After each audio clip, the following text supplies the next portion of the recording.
মিষ্টি রোদের হাতছানি। লিখেছেন ইসরাত জাহান এরিনা। পর্ব সংখ্যা 32।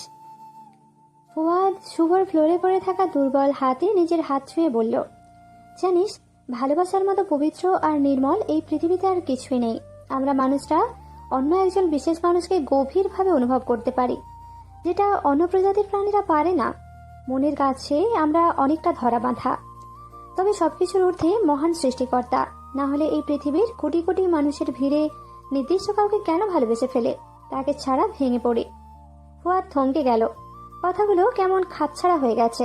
তার এই ধরনের কথায় শুভ যন্ত্রণা বাড়বে কি কমবে না। সে ভুল ট্র্যাকে চলে যাচ্ছে না তো? অ্যাডভাইস দেওয়া তার পক্ষে আসলেই সম্ভব না। আসলে শুভকে কি বললে কিছু বুঝতেই পারছে না। এতগুলো রিলেশনে জড়িয়েও আজ মনে হচ্ছে প্রেম সম্পর্কে সে ভীষণ আনাড়ি। তাই নিজের দুর্বল জ্ঞান ভান্ডার ক্লোজ করে বলল, তুই ঠিক আছিস?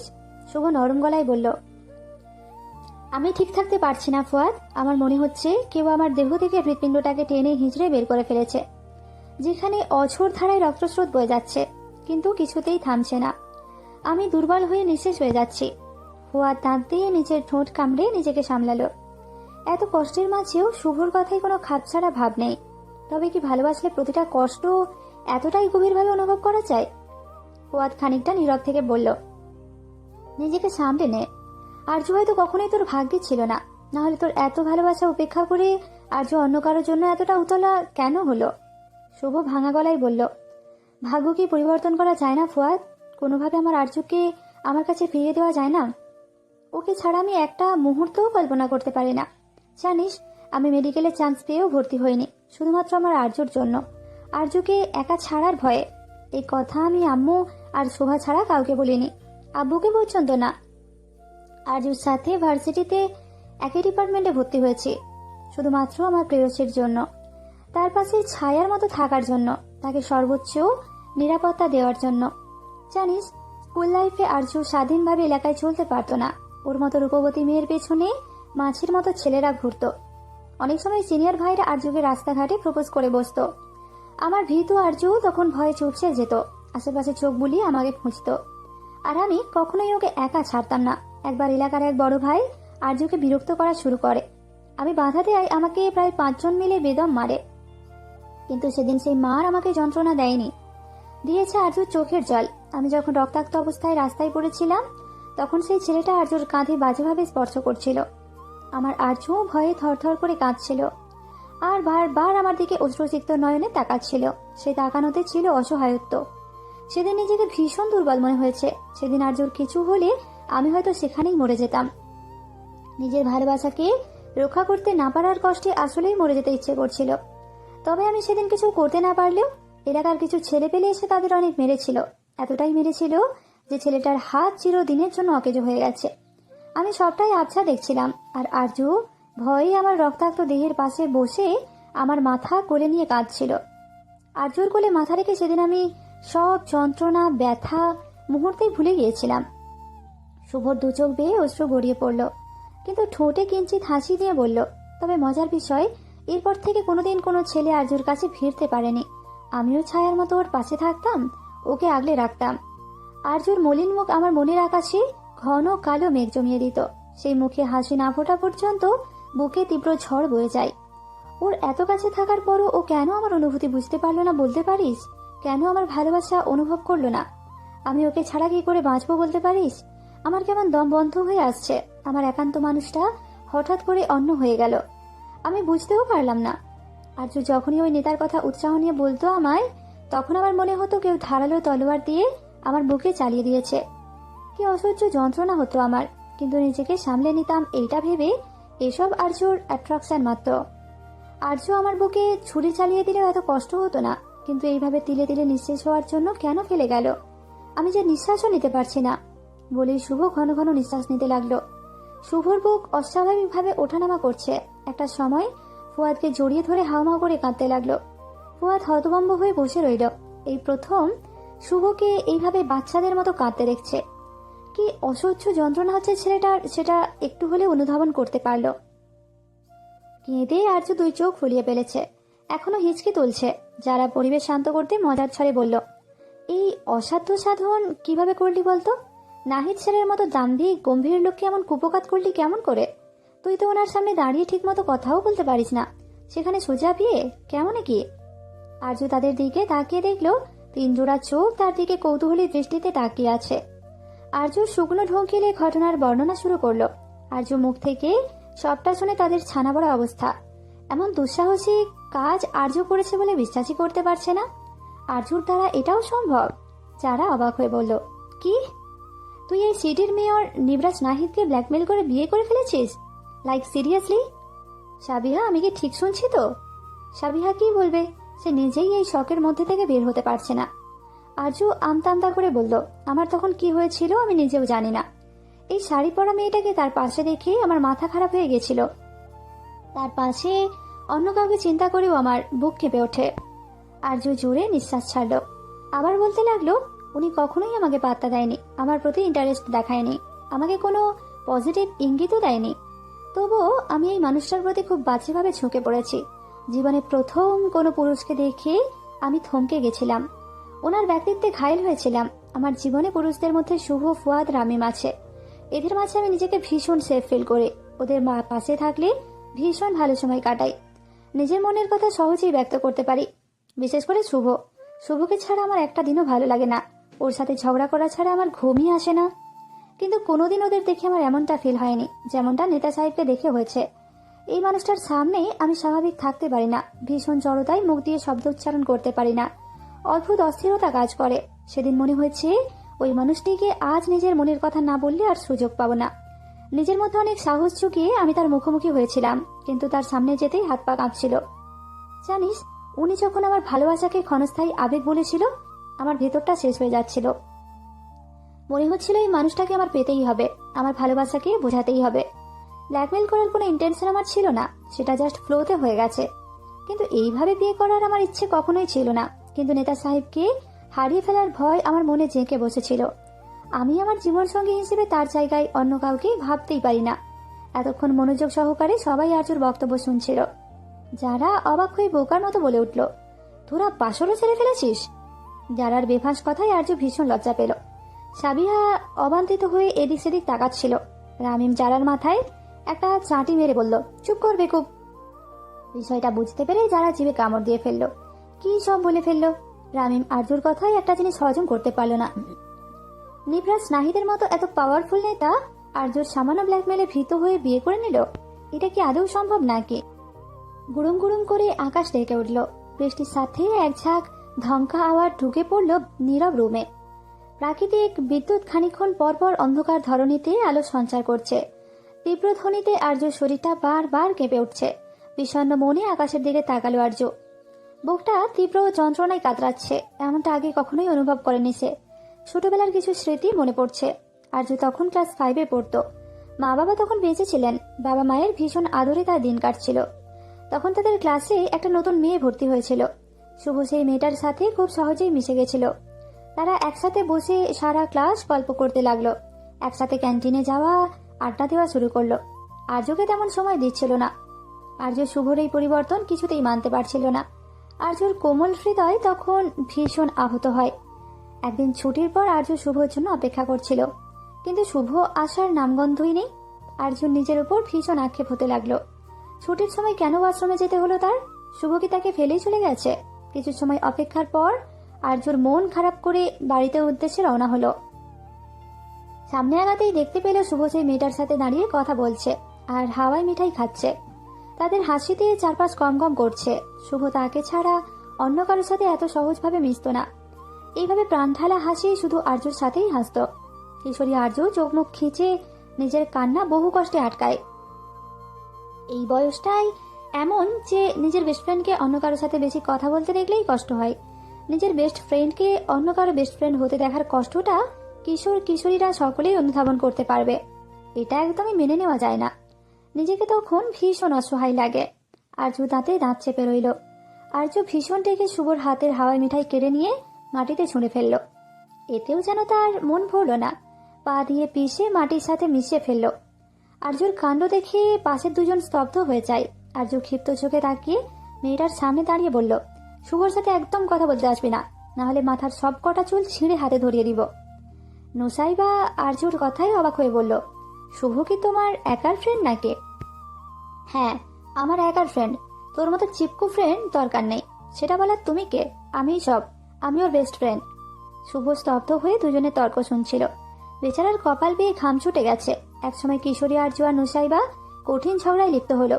শুভর মুখে হাত চলে গেল তখন, যখন আরজু রেগে নুসাইবার চুল মুঠোয় নিয়ে টানতে লাগলো। শুভ এক প্রকার টেনে হিঁচড়ে আরজুকে সেখান থেকে নিয়ে চলে এসেছিল। রাস্তায় আরজু শুভর সাথে কোনো কথাই বলেনি। অর্ধেক রাস্তায় আসতেই ঝুমঝুম করে বৃষ্টি শুরু হয়। আরজু রেগে বৃষ্টিতে ভিজেই বাসার উদ্দেশ্যে রওনা দিলে শুভ জোর করে ধরে একটা দোকানের পাশে দাঁড় করায়। আরজু তখন রাগে ফুঁসছে। শুভ মুচকি হেসে আরজু দিকে তাকিয়ে বলল, তুই এই লেভেলে চুলোচুলি করতে পারিস? আগে জানতাম না তো। দারুণ ছিল কিন্তু ব্যাপারটা। কিশোরী আরজু প্রচন্ড রেগে শুভর দুই গালে কষে থাপ্পড় বসিয়ে দিল। শুভ দুই গালে হাত বুলিয়ে মুচকি হেসে বলল, কি থাপ্পড় মারলি? তোর এই থাপ্পড়ে একটা মশাও মরবে না। হাতে কি তুলা লাগিয়ে ঘুরিস নাকি? দেখি দেখি। আরজু প্রচন্ড রেগে সেখান থেকে বেরিয়ে যায়। শুভ হু হু করে হাসতে হাসতে আরজুর পেছন পেছন ছোটে। আসলে শুভর বন্ধুত্বের জায়গাটা কেউ কোনোদিন পূরণ করতে পারবে না, হয়তো নেতা সাহেবও না। আজ ভার্সিটি থেকে আরজু সোজা শুভদের বাসায় চলে গেছিল, কিন্তু শুভর সাথে দেখা হয়নি। শুভ ফুয়াদের সাথে বাইরে গেছে। আরজু খেয়াল করলো শুভর মা তার দিকে তাকায়নি পর্যন্ত। আর শুভাও কেমন অদ্ভুত আচরণ করছিল। সবাই তাকে আসামির নজরে দেখছিল। কিন্তু আরজু কি করেছে? শুভর সাথে বিয়ের মতো সম্পর্কের চিন্তা আরজু কখনোই করেনি, নিশ্চয়ই শুভও করেনি। সবাই নিজেদের মতো সবটা ভেবে এখন তাকেই ভুল বুঝছে। শুভর রাগের কারণ আরজু জানে। শুভকে না জানিয়ে বিয়ের বিষয়ে সিদ্ধান্ত নেওয়ায় শুভ তার উপর প্রচন্ড ক্ষিপ্ত।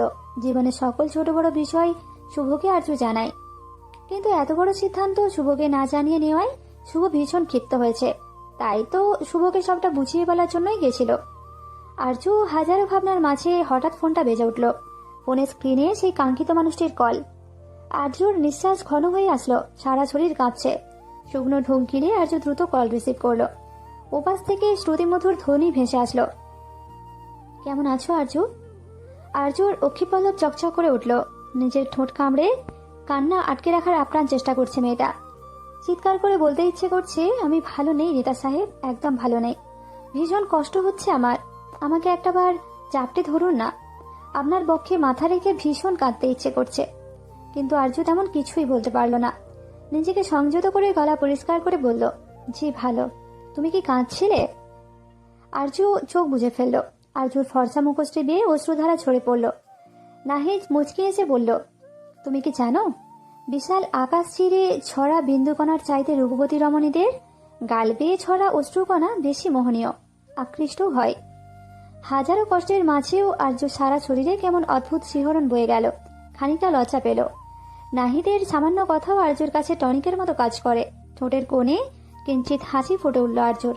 আবার মুখটা মলিন করে আরজু বলল, আপনি কোথায় হারিয়ে যান বারবার? আমি আপনাকে খুঁজেও পাই না। নাহিদের বুকে বিষাদের ছায়া নেমে আসলো। সে তো চাইলেই আরজুর সাথে সময় কাটাতে পারে না, চাইলেই আরজুকে একটু ছুঁয়ে দিতে পারে না। সময় বা পরিস্থিতি কোনোটাই তার অনুকূলে নেই। কিন্তু সবকিছুর ঊর্ধ্বে যে নাহিদ একটা সিদ্ধান্ত নিয়েছে। এখন শুধু আরজুর সম্মতির প্রয়োজন। নাহিদ শান্ত সুরে বলল, তুমি সাধারণ কাউকে জীবনসঙ্গী হিসেবে চুজ করনি তো আরজু। হাজারো দায়িত্বে স্রোতে ভাসা একটা মানুষকে জীবনে জড়িয়েছ। সে চাইলেই তোমাকে নিয়ে একটা বিকেল হাত ধরে ব্যস্ত রাস্তায় হাঁটতে পারে না। চাইলেই ফুচকার দোকানে বসে ঝালঝাল ফুচকা খেতে পারে না। চাইলেই তোমার এক ডাকে ছুটে আসতে পারে না। হাজারো মানুষের আশা ভরসা নিরাপত্তার দায়িত্ব আমার কাঁধে, অথচ আমার নিজের জীবনের কোনো নিরাপত্তা নেই। আরজু খানিকটা ঘাবড়ে গেল নাহিদের কথায়। নাহিদ দীর্ঘ শ্বাস ছাড়ল। বুঝতে পারলো আরজু চিন্তার কারণ, কিন্তু আরজুকে এখন এই কঠিন বাস্তবতার মুখোমুখি করতে চায় না। মেয়েটা এমনি এই সামান্য ঝড়ে ভেঙে পড়েছে। তবে সামনের ঝড়গুলো কোমলমতি মেয়েটা কি করে সামলাবে কে জানে।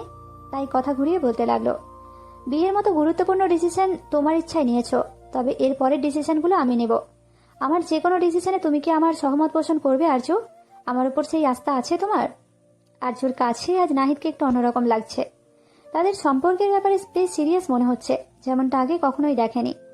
নাহিদ কি ডিসিশন নিতে চাইছে আরজুর জানা নেই, কিন্তু নাহিদের প্রতি অদৃশ্যভাবে তীব্র আস্থা আরজুর আছে। তবে সেটার জন্ম হয়েছে কবে থেকে আরজু নিজেও জানে না।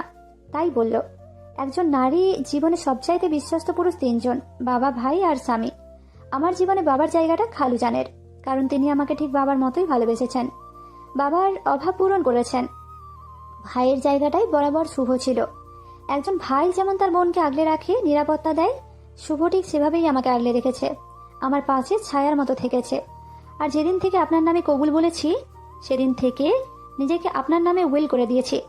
সারা জীবন একসাথে পথ চলার প্রতিজ্ঞা করেছি, তাই আপনার নেওয়া প্রতিটি সিদ্ধান্তকে আমি সর্বোচ্চ সম্মান করব। নাহিদ চেয়ারে মাথা হেলিয়ে দিল। বাম হাতটা অটোমেটিক্যালি হৃদযন্ত্রের ওপর চলে গেল, কেমন অস্বাভাবিকভাবে লাফাচ্ছে। ইস, বউটা তাকে একদম দুর্বল করেই দম নেবে। আরজুর কথায় নাহিদ অনেকটা স্বস্তি পেল। ভাবতেই অবাক লাগে, সেই কিশোরী মেয়েটা আজ তার বউ, শুধু বউ না, বহু প্রতীক্ষার বউ। নিশান দ্রুত অফিসের জন্য তৈরি হয়ে নাস্তার টেবিলে আসলো। সামনেই তার বাবা মনোযোগ দিয়ে পেপার পড়ছে আর চা খাচ্ছেন। নিশানকে দেখে তিনি গলা খাঁকারি দিয়ে বললেন, দিন দিন তোমার বোনটা বড় ইনডিসিপ্লিন হয়ে যাচ্ছে। ভার্সিটিতে উঠে একাদা বন্ধু বান্ধব বানিয়েছে, চেহারা সুরত সবগুলো সুন্দর হলেও ডিসিপ্লিন কারোর মধ্যে নেই। তাদের সাথে মিশে তোমার বোনটাও দিন দিন গোল্লাই যাচ্ছে। সামনে ফাইনাল ইয়ারের রেজাল্ট খারাপ হলে সোজা ধরে বিয়ে দিয়ে দিব, এই কথাটা তাকে বলে দিও। নিশান কপাল কুঁচকে বাবার সব কথাই শুনল। অফিসের চাপে একটা জিনিস খেয়ালই করেনি, 2 দিন ধরে রিমি একবারের জন্য তার রুমে যেয়ে উঁকি দেয়নি। সবসময় নিশান বাসায় ফিরলে রিমি একবার হলেও তার ঘরে উঁকি দেয়। নিশান নাস্তা না করেই রিমির ঘরের দিকে এগিয়ে গেল। রুমের লাইট বন্ধ। নিশান লাইট অন করে দেখল রিমি বেঘরে ঘুমোচ্ছে। নিশানের কপালে চিন্তার ভাঁজ পড়ল। রিমি কখনোই এত বেলা পর্যন্ত ঘুমায় না। ভোরে উঠে নামাজ পড়ে পড়ার টেবিলে বসে যায়। মাঝে মাঝে ঘুমলেও ঘুম অনেক পাতলা থাকে, এমন বেঘরে রিমি কখনোই ঘুমায় না। নিশান ধীর গতিতে বিছানার দিকে এগিয়ে গেল। রিমির ঘুমন্ত মুখখানা দেখে অনেকটা অবাক হলো। কেমন মলিন হয়ে আছে, চোখের নিচে কালসিটে হয়ে গেছে। নিশান বেশ অবাক হলো পাশের টেবিলে ঘুমের ট্যাবলেট দেখে। একটা পাতা আর 2টা ট্যাবলেট ফাঁকা। নিশান শুকনো ঠোঁট গিলল, বুকটাও কেমন কামড়ে ধরল। রিমির কি কিছু হয়েছে? তার ছোট্ট বোনটা কোনো সমস্যায় পড়েছে? যেই মেয়ে বিছানায় শোয়া মাত্র ঘুমে তুলিয়ে যায়, তার হঠাৎ ঘুমের ওষুধ কেন প্রয়োজন পড়ছে? এমন নানান প্রশ্ন নিশানের মাথায় আসলো। নিশান পরম যত্নে বোনের মাথায় হাত বুলিয়ে দিল। রিমিকে সে ভীষণ ভালোবাসে, কিন্তু নিজের গম্ভীর ব্যক্তিত্বের খোলস থেকে বেরিয়ে সে কখনোই ভালোবাসা প্রকাশ করতে পারেনি। রিমি নিজেও বেশ চাপা স্বভাবের, সহজে নিজের মনের কথা কাউকে বুঝতে দেয় না। রিমির বন্ধু মহল নিয়ে নিশান প্রথম বেশ চিন্তায় ছিল। জীবনে প্রথম তার বোন এতগুলো বন্ধু বান্ধবদের সাথে মিশছে। ছেলে মেয়েগুলো কেমন কে জানে, বিশেষ করে ছেলেগুলো কেমন, তার বোন এদের সাথে নিরাপদ কিনা, এমন নানান চিন্তা ভর করত। কিন্তু নিশানের সব চিন্তা ধীরে ধীরে নেমে আসে যখন দেখলো তার নীরব শান্ত বোনটা অনেকটা চঞ্চল হয়ে উঠেছে। মন খুলে হাসছে, বাবার স্ট্রিক্ট রুলস নিমেষেই গুঁড়িয়ে দিচ্ছে। নিশান যেই ধরাবাঁধা জীবন থেকে বের হতে পারেনি, রিমি সেটা পারছে, জীবনকে নিজের মতো উপভোগ করছে। মনে মনে খুশি হয় রিমির বন্ধু মহলের প্রতি। তাহলে এমন কি হলো যে মেয়েটার এই করুণ দশা? নিশানের ডাকে রিমি চোখ খুলে তাকালো, চোখের পাতা কেমন ভারী হয়ে আছে। সামনে ভাইকে দেখে রিমি লাফ দিয়ে উঠে বসলো। চোখ কচলে মেকি হেসে বলল, ভাইয়া তুমি এখানে? রিমি ঘড়ির দিকে তাকিয়ে বলল, ও শিট, এত বেলা পর্যন্ত ঘুমোচ্ছিলাম, সরি ভাইয়া, পাপা নিশ্চয়ই রেগে আছে, আমি এক্ষুনি ফ্রেশ হয়ে আসছি। রিমি দ্রুতই ওয়াশরুমে যেতে উদ্যত হলে নিশান বলল, এনিথিং রং রিমি? তুই ঠিক আছিস? রিমির নিজের ওষ্ঠজোড়া দাঁত দিয়ে চেপে ধরল। যা ভয় পেয়েছে তাই হলো। ভাইয়া তাকে দেখলেই নানান প্রশ্ন করবে বলে দ্রুত তার চোখের আড়াল হতে চেয়েছিল, কিন্তু পারল কই। রিমি নিজেকে সংযত করে পেছন ফিরে হালকা হেসে বলল, আমার কি হবে, আমি ঠিক আছি ভাইয়া। বলেই দ্রুত ওয়াশরুমে চলে গেল। নিশান চোখ কুঁচকে রিমির যাওয়ার দিকে তাকিয়ে রইল। রিমি দ্রুত ওয়াশরুমে ঢুকে দেয়ালে পিঠ ঠেকে জোরে নিঃশ্বাস ছাড়ল। মুহূর্তে তার চোখের কোনা বেয়ে অশ্রু গড়িয়ে পড়ল। রিমি ঘন ঘন শ্বাস টেনে নিজেকে শান্ত রাখার আপ্রাণ চেষ্টা করছে, কিন্তু বেহায়া মন কিছুতেই মানছে না। জীবনে প্রথম যে ছেলেটাকে দেখে তার নিঃশ্বাস থমকে গেছিল, যাকে প্রথম দেখেই তার বক্ষস্থলের গভীরে সূক্ষ্ম প্রেমের বীজ বপন করেছিল, সেই মানুষটা অন্য কাউকে ভালোবাসে। মানুষটা যদি তার নাই হয়, তবে সৃষ্টিকর্তা তার প্রতি এই গভীর দুর্বলতা কেন তৈরি করলো? ভালোবাসার মতো নিষ্ঠুর এই পৃথিবীতে আর কিছুই নেই। অবনী সোফার রুমে বসে আপেল খেতে খেতে টিভি দেখছে, আর সামনে দুটো ঘরের দরজা দিকে তাকাচ্ছে। এক ঘরে আরজু আপু ঘাপটি মেরে বসে আছে, অন্য রুমে তার মা এক বালতি অভিমান নিয়ে। বাসার পরিস্থিতি কেমন গুমট হয়ে আছে। আম্মু আরজু আপুর সাথে কোনো কথাই বলছে না। গত রাতে আরজু আপু কথা বলতে গেলে তার মা সাপ জানিয়ে দিয়েছে, অবাধ্য কারোর সাথে কথা বলবে না। আর জুয়াবুও কেঁদে কেটে নাকের পানি চোখের পানি এক করে ফেলেছে। অবনীর মায়ের প্রতি রাগ লাগছে। এমন হ্যান্ডসাম কিউট ড্যাশিং জিজুকে নিয়ে কিসের এত সমস্যা? অমন ছেলে না লণ্ঠন নিয়েও খুঁজে পাওয়া সম্ভব। সেখানে মা বাবার এই বিরোধী আচরণ তার ছোট্ট মাথায় কিছুতেই আসছে না। হঠাৎ ডোরবেলের শব্দে অবনীর ধ্যান ভাঙে। এই সময় কে আসলো? উঠেছে দরজা খুলতে ভীষণ আলসেমি লাগছে। তারা আবু মনে হয় ওয়াশরুমে, তাই বাধ্য হয়ে আপেলে কামড় বসাতে বসাতে দরজা খুলে দিল। সামনের মানুষটিকে দেখে অবনী থমকে গেল। তার চোখ ছানা বড়া হয়ে গেল। হাতের আপেল হাত থেকে খসে পড়ল। অবনী বড় বড় চোখ করে লোকটির দিকে তাকিয়ে রইল। সামনের ব্যক্তিটি মুচকি হেসে বলল, কি অবস্থা শালিকা? আমাকে দেখে চমকে গেলে নাকি? I like your facial expression. Abani চোখ পিট করে তাকিয়ে নিজের হাতে চিমটি কাটল। নিশ্চয়ই কোনো ভুলভাল স্বপ্ন দেখছে মনে হয়। কিন্তু না, এটা স্বপ্ন না, এটা একদম সত্য। বা ব্যস্ততম দিনের শুরুতেই লামিয়ার ব্যস্ততা শুরু হয়ে গেছে। এক চুলায় সবজি বসিয়েছে আর অন্য চুলায় রুটি ভাজছে। রুটি উল্টে পাল্টে সামনের দিকে নজর দিল। ফুয়াদ নরম সোফায় হেলান দিয়ে টিভি দেখছে, কিন্তু টিভি দেখায় তার মনোযোগ কম। অন্যমনস্ক হয়ে দাঁত দিয়ে নখ কেটে চলছে। লামিয়ার কপালে চিন্তার ভাঁজ পড়ল। সবসময় হাসি খুশি থাকা মানুষটা যেমন শান্ত হয়ে বসে আছে কেন? লামিয়ার মধ্যে কৌতূহল জাগ্রত হলো। তাই হাতের কাজ দ্রুত সেরে ফুয়াদের পাশে দাঁড়িয়ে গলা খাঁকানি দিয়ে বলল, কোনো কারণে কি আপনার মন খারাপ? ফুয়াদ চমকে লামিয়ার দিকে তাকালো। এতক্ষণ সে গভীর চিন্তায় বিভোর ছিল। ফুয়াদ পাশে তাকিয়ে দেখলো সবুজ রঙের সালোয়ার কামিজ পরা মায়াবী একজোড়া কোমল শান্ত দৃষ্টি তার দিকে তাকিয়ে আছে। মায়াবী মুখখানা দেখে হাজারো চিন্তার মাঝে সামান্য শীতলতা অনুভব করলো ফুয়াদ। দীর্ঘ শ্বাস ফেলে বলল, না না। লামিয়া ওষ্ঠজোড়া চেপে ধরে আবার বলল। ফুয়াদ পাশের সোফায় ইশারা করে লামিয়াকে বসতে বলল। লামিয়া অস্বস্তিতে পড়ে যায়। এইভাবে পাশে বসাটা কি ঠিক হবে? অন্য কেউ দেখে নিলে অনেক কথা শুনতে হবে। ফুয়াদ আবার ইশারা করতেই লামিয়া খানিকটা দূরে কাছুমাছু হয়ে বসে পড়ল। ফুয়াদ দৃষ্টি টেলিভিশনে রেখে বলল, আচ্ছা, তোমার কোনো বন্ধু বান্ধব আছে? লামিয়া অবাক হয়ে গেল ফুয়াদের প্রশ্নে। হঠাৎ তার বন্ধুর খবর কেন নিচ্ছে? লামিয়া নিচু স্বরে বলল, হ্যাঁ আছে তো, প্রীতি আমার একমাত্র বান্ধবী। ফুয়াদ টিভি স্ক্রিনে নজর রেখে বলল, আমার একটা বন্ধু বান্ধবদের গ্রুপ আছে। সেই গ্রুপের একটা সুন্দর নাম দেওয়া হয়েছে, বন্ধু মহল। সুন্দর না নামটা? লামিয়া মাথা নেড়ে সম্মতি প্রকাশ করল। ফুয়াদ আবার বলতে শুরু করলো, বন্ধু মহলের প্রত্যেকটা এক একটা নমুনা। সবাই একসাথে হলে হই হুল্লোড় ঝগড়া মারামারি পর্যন্ত হয়। ওদের সাথে থাকলে নিজের জীবনের শূন্যতা কষ্ট সবটাই ভুলে যায়। প্রত্যেকেই প্রত্যেকের বিপদে নিঃস্বার্থভাবে ঝাঁপিয়ে পড়ি। অসম্ভব প্রশান্তি ছেয়ে যায় সবাই একসাথে থাকলে। আমরা সবাই মিলে একটা পরিবারের মতো। লামিয়া বিমোহিত হয়ে শুনছিল ফুয়াদের প্রত্যেকটি উক্তি। সত্যি এমন বন্ধু বান্ধব পাওয়া ভাগ্যের ব্যাপার। তার জীবনে এক প্রীতি ছাড়া আর কোনো ভালো বন্ধু নেই। লামিয়া বলল, আপনি ভীষণ ভাগ্যবান। না হলে বর্তমানে স্বার্থ ছাড়া কেউ কথা পর্যন্ত বলে না, বন্ধু তো দূরের কথা। ফুয়াদ মুখটা মলিন করে বলল, কিন্তু আমার মনে হচ্ছে খুব জলদি আমরা এই মধুর সম্পর্কগুলো হারিয়ে ফেলবো, আর তার শুরুটা হয়তো হয়ে গেছে। লামিয়া চমকে তাকালো ফুয়াদের দিকে। এত সুন্দর সম্পর্কগুলো নষ্ট হয়ে যাবে কেন? তাই বলল, এমন কেন হবে? আপনি সব ঠিক করে দিন, সম্পর্কগুলো একত্রে জড়িয়ে রাখুন না। লামিয়াকে উৎসুক দৃষ্টিতে তাকাতে দেখে ফুয়াদ দীর্ঘ শ্বাস ফেলে বলল, আমার হাতে কিছুই নেই। আমি চাইলেই সবাইকে এক সুতোয় গেঁথে রাখতে পারছি না। কারো মনকে বেঁধে রাখার শক্তি আমার নেই। ফুয়াদের এই জটিল কথার মর্ম লামিয়া কিছুই বুঝতে পারল না। শুধু বুঝতে পারলো বন্ধু মহলে প্রবল ঝড়ের উৎপত্তি হয়েছে। এখন এই ঝড় কতটা তাণ্ডব চালায় সেটাই দেখার পালা।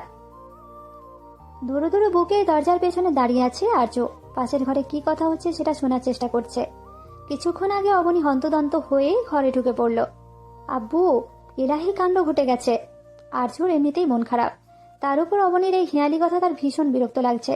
তাই আর্য ধমকের সুরে বলল, দেখ অবনী, আমার সামনে থেকে যা। তোর আলতু ফালতু কথা শোনার মুড নেই আমার। অবনী দ্বিগুণ উৎসাহ নিয়ে বলল, আপু, জিজু এসে পড়েছে। আর্য অবনীর কথাই কিছুই বুঝতে না পেরে বলল, কিসের জিজু? আপু, তোমার নেতা সাহেব এসেছে। আর্য চমকে অবনীর দিকে তাকালো। অবনী অভয় দিয়ে বলল, এক্স্যাক্টলি তুমি যেটা শুনেছ আমি সেটাই বলেছি। নাহিদ জিজু বসার ঘরে আছে। আর্য সারা শরীর থরথর করে কাঁপতে লাগলো। কি ভয়ঙ্কর কথা! নেতা সাহেব তার বাসায়? খালামণি জানতে পারলে কি হবে? আজ নির্ঘাত সংঘর্ষ হতে চলছে। এইসব ভেবে আর্য দ্রুত বসার রুমে দরজার আড়ালে দাঁড়ালো। অমনি চোখ পড়ল সাদা পাঞ্জাবি পরিহিত সুদর্শন পুরুষটার দিকে। চোখে জ্বালা ধরানো সুন্দর অ্যান্ড হ্যান্ডসাম লাগছে। আর্য যেন ঘোরের মাঝে চলে গেল। পাশেই অবনী এসে ফিসফিসিয়ে বলল, জিজু বাস্তবে এমন ড্যাম হ্যান্ডসাম কিউট হবে ভাবতেই পারিনি। পুরাই চকলেট বয়। আর্য ঘোরের মধ্যেই বলে উঠল, পুরাই চকলেট। কিন্তু পাশেই খালামণিকে শক্ত হয়ে বসে থাকতে দেখে আর্য বাস্তবে আছড়ে পড়ল। পাশেই খালুজান চিন্তিত ভঙ্গিতে বসে আছে। আর্য প্রচন্ডভাবে ভয় পেয়ে রুমে দৌড়ে চলে গেল।